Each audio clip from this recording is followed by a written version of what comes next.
My favorite book would be Charlotte's Web by E.B. White, and I believe it's because one, it's my first chapter book that I can remember actually reading. Two, it's that feel good story that you can honestly read over and over again, no matter your age.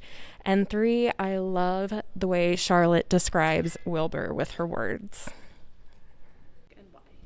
My favorite book is Dandelion Wine by Ray Bradbury. I like it because it has a Midwest tone that is easy, gentle, loving, and at the same time. It's also kind of a precursor to something Wicked This Way Comes, I think it is. And so it's not as scary as that.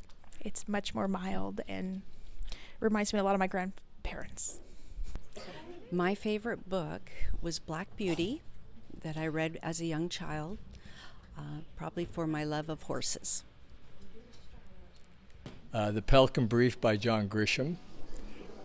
It pits industry versus humanity in the sense that it trying to protect the environment and trying to make $1 million. I like that. And John Grisham is my favorite author.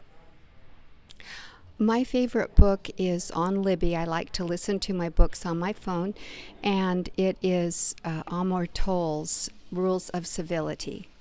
What and why?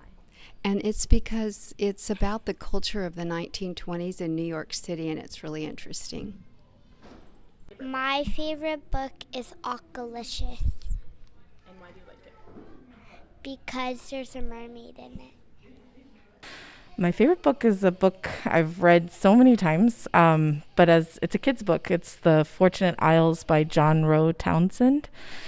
And I just really liked a very misanthropic girl character. Really spoke to me as a child.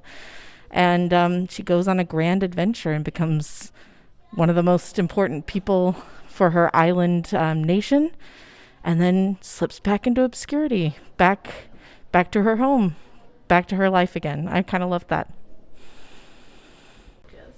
The Nightingale by Kristen Hanna. And why? I love historical fiction, and it is World War II. It's a wonderful story. It will make you weep. It will make you laugh out loud. And I just love the way she writes. She has a beautiful style. My favorite book is Percy Jackson by Rick Riordan. And why? Because there's lots of action and adventure.